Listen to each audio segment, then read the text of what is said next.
وهيئ لنا من أمرنا رشدا ربنا آتنا في الدنيا حسنة وفي الآخرة حسنة وقنا عذاب النار وصلى الله على سيدنا محمد وعلى آله وصحبه وسلم وسبحان ربك عزة عما يصفون والسلام على المرسلين الحمد لله رب العالمين. Alhamdulillah rabbil alamin wassalatu wassalamu ala asyrafil anbiya'i wal mursalin wa khatimin nabiyyi wa ala alihi wa sahbihi ajma'in.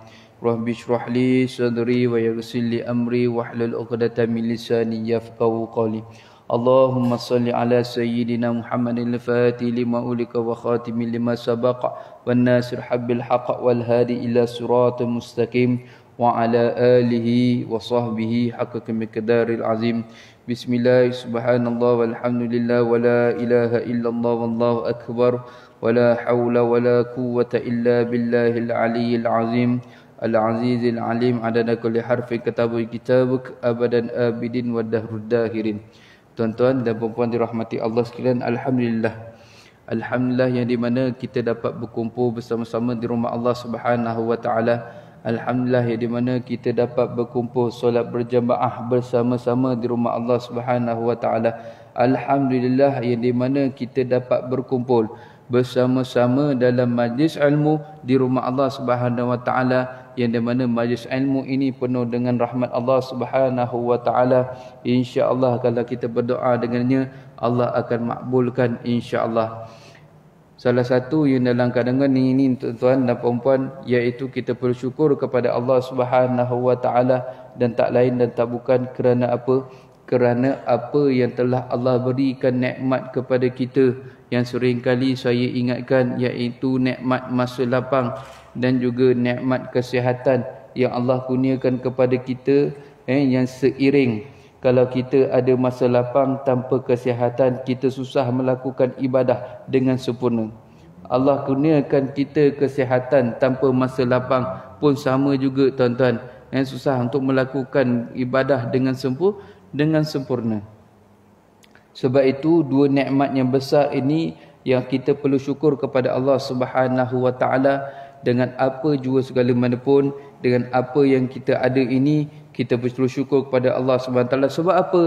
Apa yang kita ada, kekuatan, kesihatan, nikmat dan juga tubuh badan kita dan hati kita, Allah kurniakan kepada kita bersama-sama hadir dalam majlis ilmu, hadir dalam rumah Allah Subhanahu wa taala, solat 5 waktu, tak kira di mana tempatnya tuan-tuan, tak kira di mana masjidnya, tak kira di mana suraunya, kita datang untuk solat berjemaah ketika waktunya. Kadang-kadang kita dalam keadaan tuan-tuan berhati-hati ketika mana ada jemaah kita sering kali tak ada dekat dalam kini, kita takutnya apa? Pertama-tama mereka ini tidak digunakan kesihatan. Sebab itu salah satu solat berjemaah sama-sama di masjid ini adalah satu keberkatannya apa? Di mana kita dapat bersama-sama tahu ketika mana sahabat kita dalam kesukaran ataupun tidak. Yang keduanya, jangan kita bersangka buruk ketika mana mereka ini telah berada dalam keadaan selalunya tak datang. Ilmu je banyak, selalunya tak datang. Duduk dalam majlis ilmu bagi ceramah, tak datang pun dalam masjid qaryah.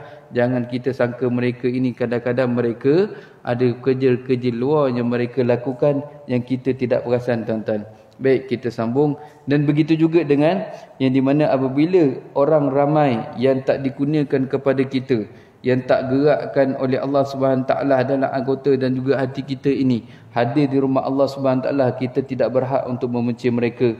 Walhal Allah hantar kita jaga hati kita daripada benci mereka. Kitalah berdakwah kepada mereka, ajarlah mereka bersama-sama ke rumah Allah Subhanahu wa taala.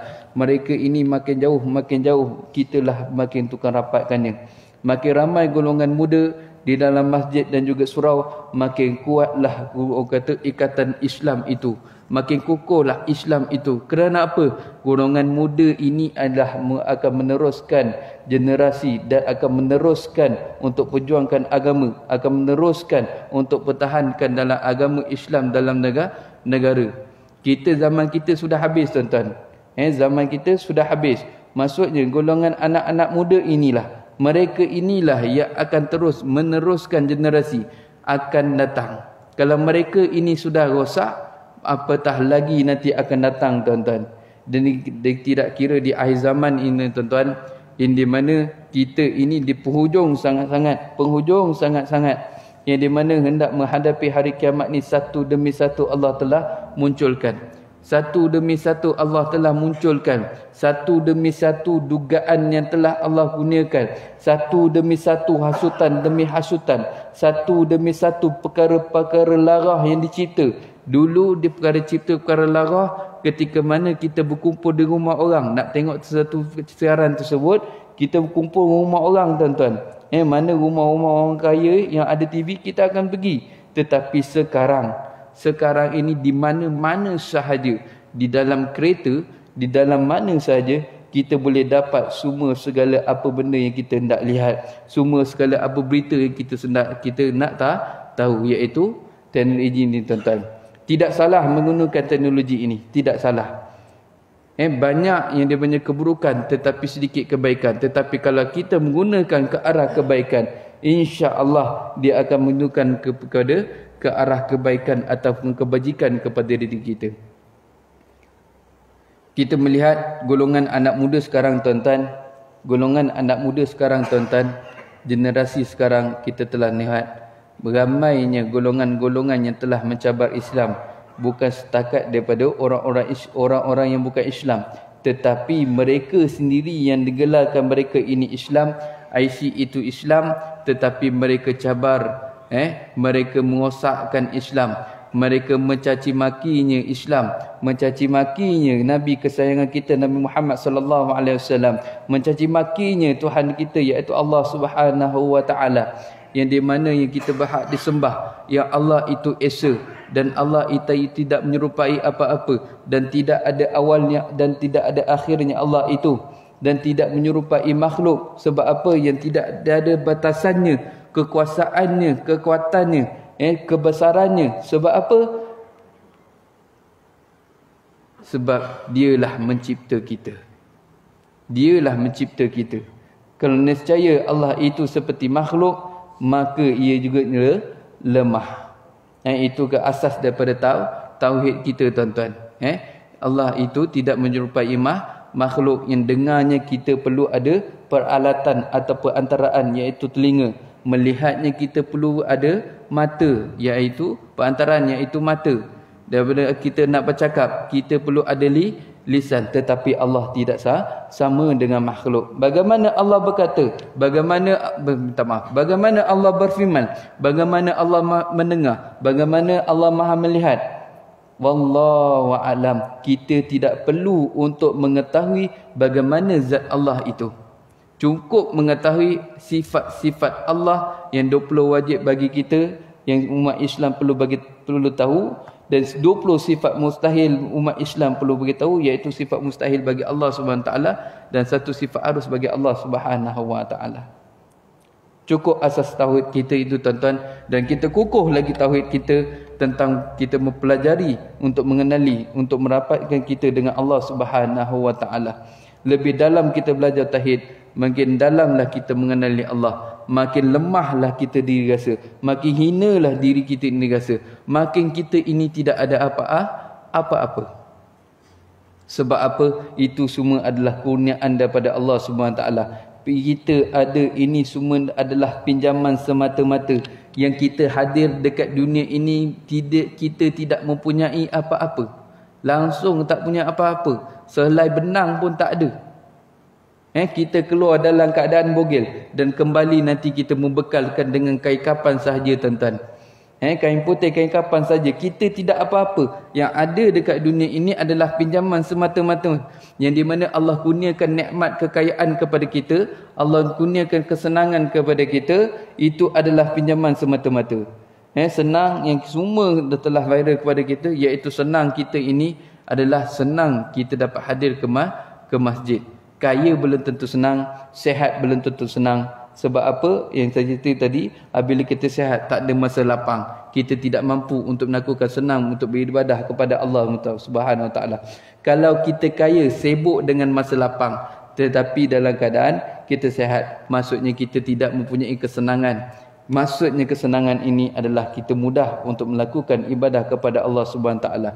Kita mudah untuk melakukan perkara-perkara untuk menuntut ilmu. Kita mudah untuk menjadi khalifah dekat atas muka bumi ini.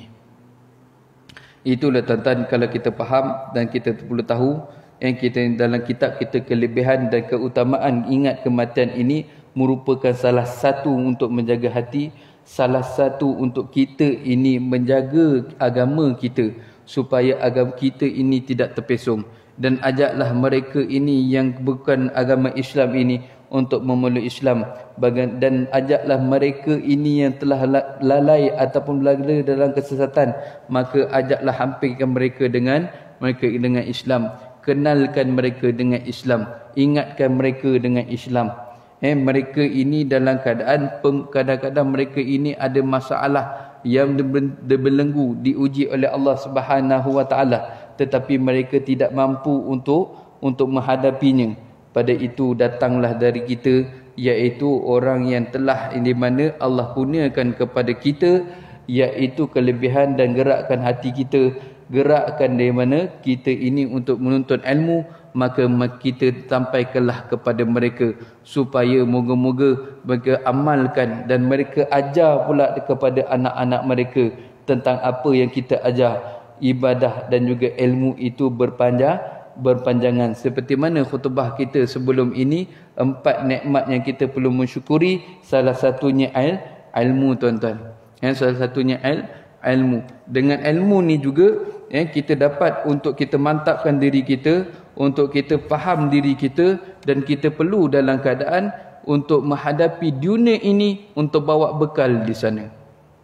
Kadang-kadang bekal kita ini adakah diterima oleh Allah Subhanahu wa taala ataupun tidak? Kita tengok balik tuan-tuan. Apabila kita masuknya kat situ, janganlah berbangga dengan amalan yang kita ada. Janganlah berbangga sesuatu kebajikan, kebaikan, ibadah yang kita lakukan. Sebab apa? Apabila kita takabur, paling halus iaitu riak, sedikit perkataan riak dah dalam hati, berpuluh-puluh tahun kita ibadah, berpuluh-puluh tahun kita buat amalan yang kita kekalkan tersebut, habis begitu saja. Sebab itu penjagaan hati itu amat penting dalam diri kita, supaya kadang-kadang ini syaitan, mereka ini pandai menghasut kita tuan-tuan. Syaitan pandai menghasut kita. Sebab itu syaitan ini, mereka ini kadang-kadang bukan menghasut kita melakukan keburukan, bukan melakukan bukan setakat melakukan kemaksiatan saja, malahan dia suruh kita buat kebaikan, dia suruh sampai satu masa kita terjerumus, ada sedikit perasaan riak, habis tuan-tuan. Contoh, tak ada jauh tuan-tuan, diri saya, misal kata Allah dalam keadaan datang pada ini menuntut ilmu, tetapi dalam tergerak hati, orang dakwah macam seperti saya ini, berkongsi ilmu bersama-sama, tiba-tiba datang pada itu Allah uji kesempitan duit. Tiba-tiba dia tahu apabila datang ceramah dapat duit. Pada ketika itu Allah uji dia, mungkin aku akan dapat duit kejap lagi insya-Allah. Habis dia punya niat untuk datang untuk bagi berkongsi ilmu tadi tuan-tuan. Allah sedikit je mainan ujian yang Allah beri. Adakah kita ini tuan-tuan, apabila saya sampai ini, salah satunya inilah akan diuji oleh Allah Subhanahu Wa Taala, kebiasaannya. Tetapi inilah perlu diingatkan, tugas saya perlu diingatkan, datang diamanahkan oleh Allah Subhanahu Wa Taala, digerakkan hati oleh tuan-tuan yang menguruskan masjid ini untuk saya sampaikan, dan moga-moga ia kekal pada diri kita dan sebagai ingatan kepada diri kita. Dan kita perlu bertakwa kepada Allah Subhanahu Wa Taala. Saya terus ringkaskan bertakwa kepada Allah Subhanahu Wa Taala ini tuan-tuan, untuk bekalan kita untuk akhirat kelak, yang di mana kita dah sampai bab padang mahsyar, akan masuk ke bab padang mahsyar. Sebelum itu tuan-tuan, kita tengok apakah sifat golongan orang bertakwa ini sebelum kita masuk kepada mahsyar, iaitu persediaan kita untuk menempuh hari akhirat, iaitu salah satunya permulaan hari akhirat itu iaitu di alam barzah. Di alam barzah lah kita yang menentukan, di alam barzah. sama ada ia mendapat antara nikmat-nikmat syurga ataupun sebaliknya. Hadis Rasulullah sallallahu alaihi wasallam, ia pun dia telah diajarkan dalam kitab dalam tingkatan 2 buku pendidikan Islam pun telah diajarkan tuan-tuan benda perkara ini. Tetapi anak-anak kita tidak perasan benda ini.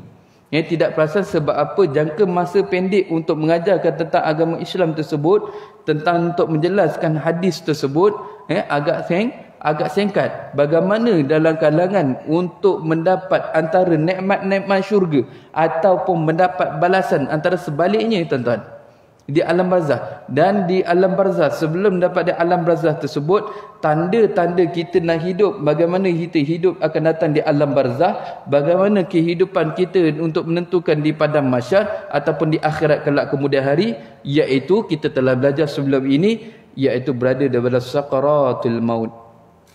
Di mana susahnya sakaratul maut tersebut, maka susahlah ia akan datang. Maka senanglah sakaratul maut tersebut, maka insya-Allah akan senanglah dia akan datang. Insya-Allah dengan izin Allah. Sebab itu tuan-tuan, kita perlu istighfar kepada Allah Subhanahu Wa Taala, dan kita perlu dalam keadaan duduk dalam betul-betul zikir sentiasa perkataan la ilaha illallah, paling kurang pun 100 kali dalam sehari, dan lebih eloknya 1000 kali. Tak lama tuan-tuan kalau 1000 kali dibuat dalam 25 minit hingga setengah jam kalau kita duduk, tak lama, dalam 1000 kali insya-Allah. Dan selebihnya apabila kita istighfar 1000 kali, 1000 kali kalau kita istighfar astaghfirullahalazim sebanyak 1000 kali dalam masa 20 minit hingga 22 minit. Kalau kita campurkan dalam lingkungan 50 minit hingga 52 minit, kalau kita istighfar dengan baca la ilaha illallah, kalau kita duduk tuan-tuan, dalam kita tak ada buat apa-apa, inilah amalan-amalan kita yang dalam keadaan asas. Selepasnya apa, nanti saya beritahu yang paling asas sekali amalannya apa. Kemudian selebihnya melakukan selawat kepada Nabi Muhammad sallallahu alaihi wasallam. Setelah seperti mana kita diingatkan, seorang lelaki diingatkan setiap minggu, jika engkau selawatkan kepada Nabi Muhammad sallallahu alaihi wasallam satu kali, maka aku akan selawatkan 10 kali. Apabila 10 kita selawat, 100 akan diselawatkan kepada kita. 100 kita selawat, maka dapat 1000 lah. Kalau 1000, 10,000 ke selawat kepada kita. Maka selebihnya jangan putus selawat kepada Nabi Muhammad sallallahu alaihi wasallam. Insya-Allah urusan tuan-tuan akan dipermudahkan, hutang piutang akan diselesaikan, insya-Allah. Tetapi apa yang saya cakap tadi sebelum ini, perkara yang paling basic, iaitu adalah amalan maksurat yang tuan-tuan amalkan selepas subuh dan juga iaitu waktu sebelum petang tersebut. Maksurat itu amat berat dan amat besar fadilatnya. Dan kebanyakan dalam maksurat itu ada dalam maksurat itu susunan daripada hadis Rasulullah sallallahu alaihi wasallam. Kemudian tambahkan tuan-tuan, tambahkan sedikit yang telah diajarkan kepada saya, iaitu Dr. Syafiq. Dr. Syafiq yang mana dia telah berkhidmat sekarang di Perak, kadang-kadang kala dia datang ke sini, dia telah mengkaji atau dia telah menambil ijazah atau dalam kitab-kitab ijazah hadis tersebut, menambahkan amalan, iaitu yang pertama sekali tuan-tuan, kita baca surah Al-Maksud tu, dan kita baca maksurat tu bermula a'udzubillahi samii'il alim minasyaitonir rajim, dan kita terus baca Al-Fatihah betul. Tetapi sebelum kita baca Al-Fatihah, bermula dengan bismillah, a'udzubillahi samii'il alim minasyaitonir rajim, bacalah 3 kali. Kemudian diteruskan, lau anzalna hadzal qur'ana ala jabalin la ra'aitahu khashi'an mutasaddian min khasyatillah wa tilkal amsanu nadribuha lin-nasi 'ala'allahum yatafakkarun. Wallahu allazi la ilaha illa huwa 'alimul ghaibi wasyahadah warrahmanur rahim. Wallahu allazi la ilaha illa huwal malikul quddusus salamul mu'minul muhaiminul azizul jabbarul mutakabbir. Subhanallahi amma yusyrikun. Wallahul khaliqul bari'ul musawwiru lahul asmaul husna yusabbihu lahu ma fis samawati wal ard wa huwal azizul hakim. Baik. Ia dalam surah apa tuan-tuan?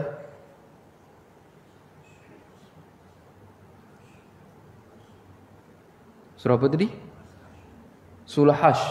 Surah Hajj ayat 21 hingga 24. Tak salah saya, lau anzalna ayat 21 insya-Allah.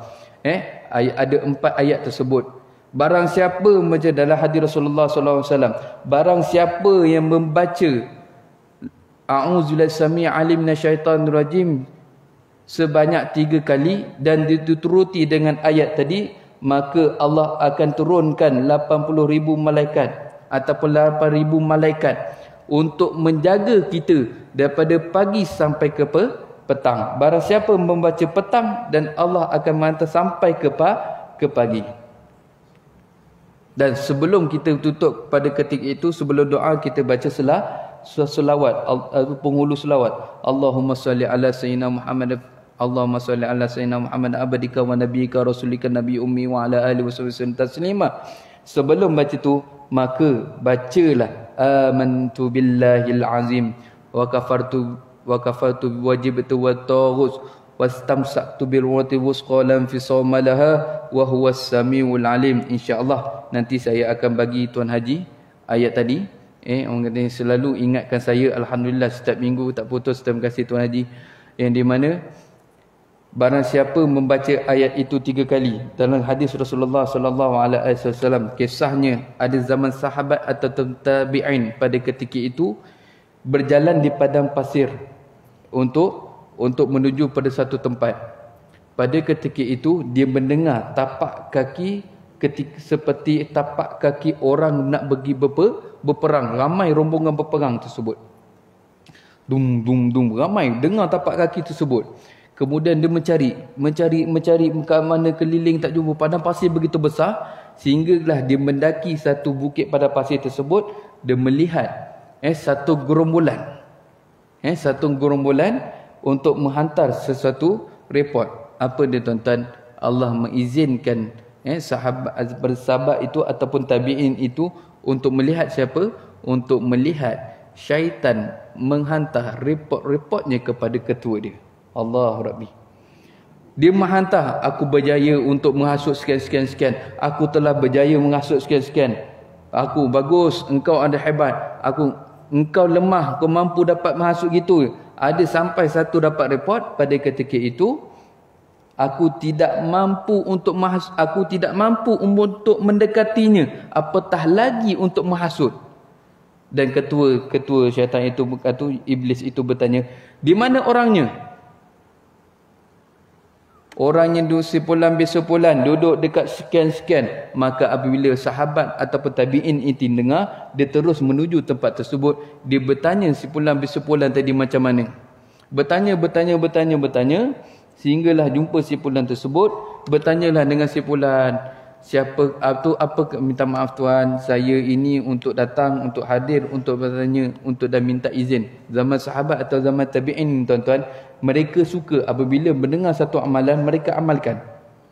Mereka suka untuk mendengar tu, kemudian mereka amalkan.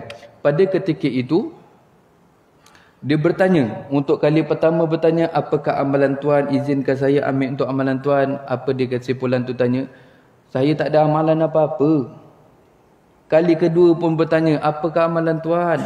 Saya tak ada pun. Sampai 3 kali dia pun tanya pun, saya tak ada apa-apa amalan nak buat.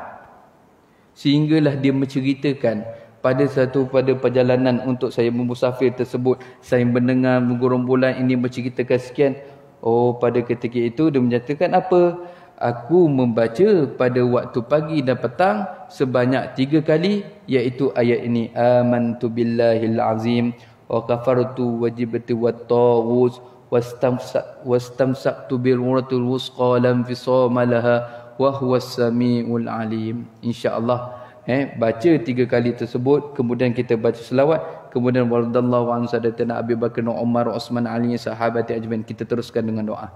Itu tambahan bagi orang yang baca basurat. Tetapi ada yang diringkaskan oleh Dr. Syafiq itu untuk orang awam yang tidak mampu ataupun tidak sempat untuk baca basurat, ada dibukukan. Insya-Allah, kalau insya-Allah diizinkan oleh Allah Subhanahu Wa Taala, apabila dapatnya lagi buku tersebut, saya akan bagilah kepada untuk masjid ini untuk amalkan kepada siapa yang yang orang awam yang tidak mampu ni. Tetapi siapa yang dah amalkan maksurat, teruskan maksurat.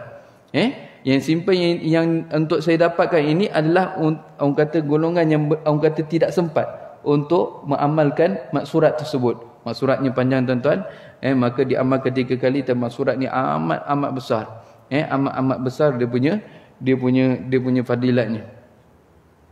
Sehingga ada satu kisah tuan-tuan, maksurat ini telah diajarkan oleh orang yang saya kenal ini, iaitu sejak umur mereka sekolah menengah.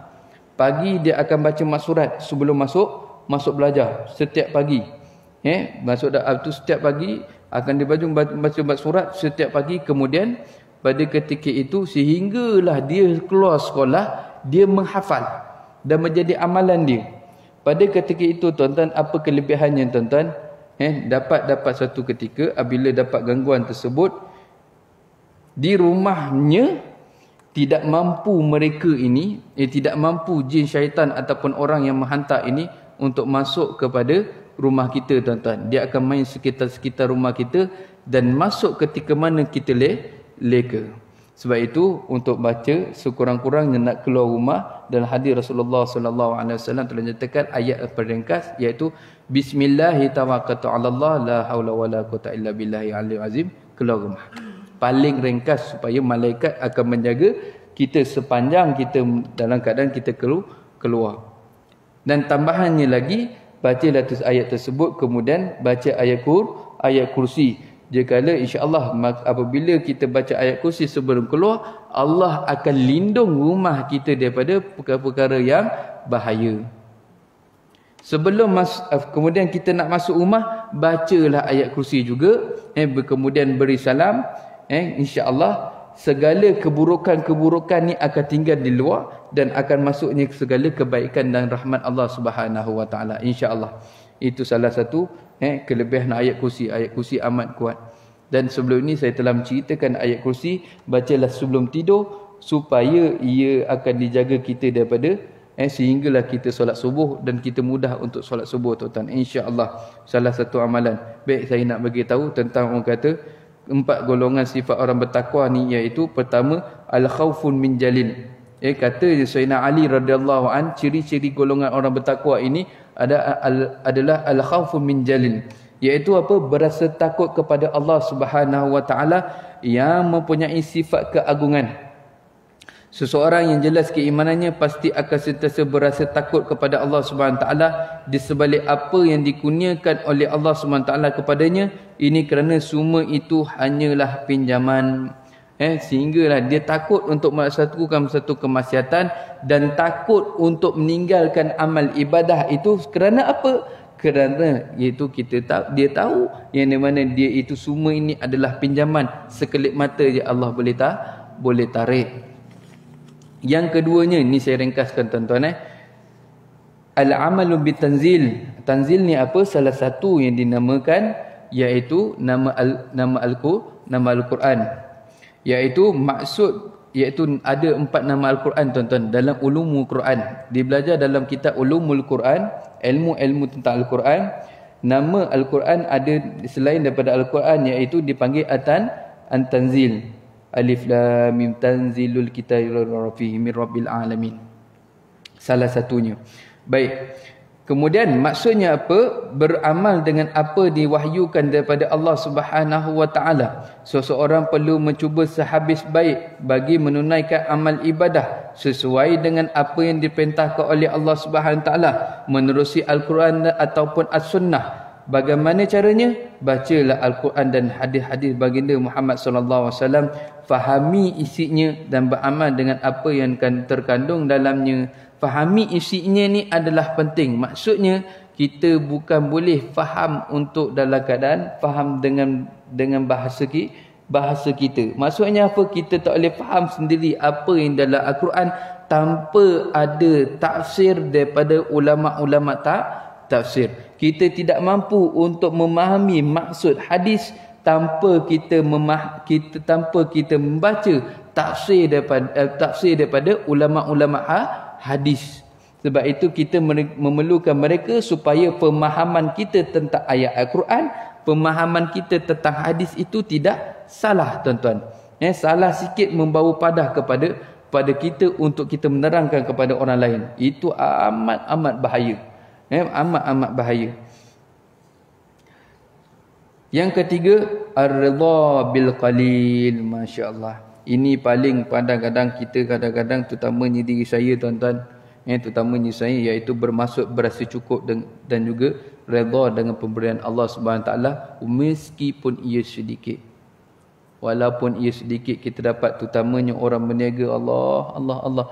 Orang berniaga ni tuan-tuan tawakal kepada Allah Subhanahu taala amat tinggi. Sebab apa? Apabila mereka ini bersyukur dengan sedikit, Allah tambahkan. Syukur lagi dengan sedikit, dengan tambahan itu, Allah tambah lagi. Tetapi sebelum dapatnya tambahan tersebut, Allah uji.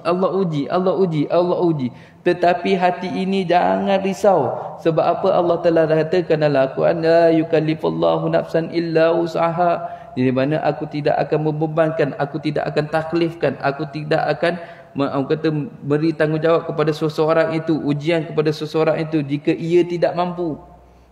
Allah telah jelaskan dalam Al-Quran. Maka bagaimana kita nak dapatkan fikiran itu tuan-tuan, supaya kita ini tidak marah tentang ujian tersebut? Salah satunya kita perlu tahu dalam kitab, iaitu Penawar Bagi Hati, yang telah menerangkan, iaitu kitab itu ringkasan daripada kitab Bidayatul Hidayah, dan kitab Bidayatul Hidayah ringkasan daripada kitab Ihya Ulumuddin. Baik, dalam kitab Penawar Bagi Hati tersebut telah menyertakan dalam bab marah atau jilid yang kedua, bab marah tersebut, iaitu bab kedua atau bab keempat tersebut telah menyatakan bagaimana untuk untuk hilangkan rasa marah walaupun apa segala ujian. Iaitu yang pertama, kita perlu faham segala yang datang itu datang daripada Allah Subhanahu Wa Taala. Ujian itu datang daripada Allah Subhanahu Wa Taala. Yang kedua, iaitu nak pujuk hati kita lagi, kita perlu faham, iaitu setiap ujian ada nikmatnya kemudian hari, ada hikmahnya kemudian hari. InsyaAllah hati kita akan terpujuk. Lama-lama kita pujuk dua perkara ini tuan-tuan, hati kita akan bersyukur kepada perkara yang sikit. Orang mukmin akan sentiasa bersangka baik kepada Allah SWT. Pasti di sebalik setiap pemberian nikmat kepadanya akan dirasakan cukup, walaupun ianya hanya secebis. Jikalau dengan sedikit dia sudah bersyukur, apatah lagi apabila diuji dengan nikmat yang banyak. Sebab itu tuan-tuan, kita perlu bersyukur kepada Allah SWT. Kenapa Allah tak bagikan kita kaya lagi? Sebab apa? Allah tahu kita ni tidak mampu. Takut kita makin kaya, makin kita lalaikan kepada untuk beribadah kepada dia tuan-tuan. Sebab itu nikmat yang kita ada ni, Alhamdulillah, syukur, Alhamdulillah. Nikmat yang Allah beri ini cukup yang ada tuan-tuan. Kadang-kadang mereka ini kaya tetapi mereka rusing tentang masalah kesihatan, masalah itu, masalah ini. Allah cukup-cukupkan kita, dan cukup-cukupkan kita kesihatan, cukup-cukupkan kita untuk makan, cukup-cukupkan itu. Allah, itu yang paling nikmat tuan-tuan, insya-Allah. Dan moga-moga segala apa hutang piutang kita pun, walaupun cukup hutang piutang kita semua selesai. Baik. Yang keempat, yang last, iaitu al-isti'dadu lil yaumil rahil, iaitu bersentiasa dalam keadaan bersedia untuk hari kematian dan pulang menghadap Allah Subhanahu taala. Itu sifat orang bertakwa yang telah saya cakap tadi. Untuk persediaan apa dan berkaitan dengan kitab kelebihan dan keutamaan ingat kematian, iaitu kita bersedia dengan apa jua yang Allah kurniakan kepada kita. Perlu bersedia dengan apa yang segala di dunia ini, bawalah bekal dengan sana, dan menjaga hati kita. Belajarlah dalam sifat tasawuf, moga hati-hati kita ini tunduk. Moga-moga kita ini dan juga ahli keluarga kita, keturunan kita dielakkan daripada fitnah dajjal, fitnah fasih dajjal, dan di fitnah dunia dan akhirat tuan-tuan, dan dielakkan daripada azab api neraka, dan dielakkan azab kubur. Dan moga-moga kita dan ahli keluarga kita masuk dalam alam barzah, terutamanya ibu bapa kita, dan mendapat antara nikmat-nikmat syurga, dan dibangkitkan di padang mahsyar mendapat syafaat Nabi Muhammad sallallahu alaihi wasallam, diakui sebagai umat Nabi Muhammad sallallahu alaihi wasallam, diterima amalan di tangan kanan, dibentangkan segala kebaikan dan diampunkan oleh Allah Subhanahu taala, dan kita masuk syurga ini dengan rahmat Allah Subhanahu wa taala bersama-sama Nabi Muhammad sallallahu alaihi wasallam, dan dapat minum daripada telaga Kausar, dan timbangnya beratnya sebelah kanan, dapat memudahkan untuk titian surat. Rabbana atina fid dunya hasanah wa fil akhirati hasanah wa qina azabannar. Wa sallallahu ala sayyidina Muhammad wa ala alihi wasallam. Subhana rabbika izzati amma yasifun, wassalamu alal mursalin walhamdulillahi rabbil alamin. Tuan-tuan dan puan-puan, saya minta maaf dari hujung rambut ke hujung kaki kalau saya ada tersalah kata, adapun terlanjur bahasa untuk menyakitkan hati tuan-tuan dan puan-puan. Padahal itu saya tidak ada niat langsung. Dan juga saya mohon maaf dari hujung rambut ke hujung kaki. Pada minggu lepas saya tidak dapat hadir untuk bersama-sama kerana ada perkara yang tidak dapat dielakkan. Dan moga-moga keturunan kita insya-Allah dan juga kita dan ahli keluarga kita dapat dielakkan daripada fitnah dajjal, tuan-tuan, terutama sekali di akhir zaman. Amat tuan-tuan, amat mengesahkan. Moga-moga kita dan ahli keluarga kita semua dan lindungan Allah Subhanahu wa taala. Jika kita kalau dikala mana berlakunya hari kiamat, moga-moga kita tidak akan jumpa dengan hari kiamat, tuan-tuan. Dan apabila kita, Allah nak gerakkan hati kita dan gerakkan kita ini berjumpa dengan hari kiamat, Allah menjumpakan kita lagi. Moga-moga kita tidak terpalit ataupun tidak termasuk dengan hasutan Fasihid Dajjal dan juga fitnah Fasihid Dajjal, insya-Allah. Semua itu baik itu datang daripada Allah Subhanahu Wa Taala, dan lemah dan segala kelemahan itu datang daripada kelemahan diri saya sendiri, dan baik dan buruk itu dan semua itu adalah hakikatnya adalah datang daripada Allah Subhanahu Wa Taala. Assalamualaikum warahmatullahi wabarakatuh.